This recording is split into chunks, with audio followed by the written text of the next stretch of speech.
porque XBRL para pymes, yo creo que estos primeros pasos que se han dado los años que ha estado XBRL enfocado a la gran empresa, yo creo que también pues tocaba, como hemos visto esta mañana, el tema de administración local y pues donde está la mayoría de las empresas y de la información financiera, pues es en las mayor número de empresas que hay en este país, que por su tejido empresarial pues son pues pymes, micropymes y autónomos, ¿no? Llegando a un 99% de las mismas. Entonces realmente es un reto importante, pues son compañías que normalmente pues no tienen unas software de gestión realmente adaptados o no, incluso no todos utilizan un software de gestión y se apoyan en asesores,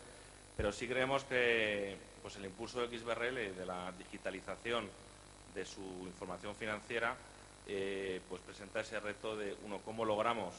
esa información y que al final la pyme lo utilice, y segundo, que esa información que al final llega un poco a las entidades que están aquí puedan estar preparadas para recibir esa información y pues realizar mejor las labores que realicen ellas mismas.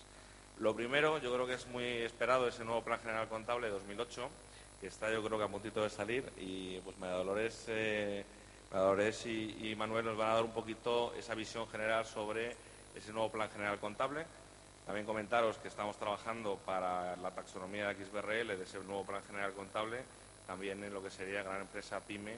y autónomo, ¿no?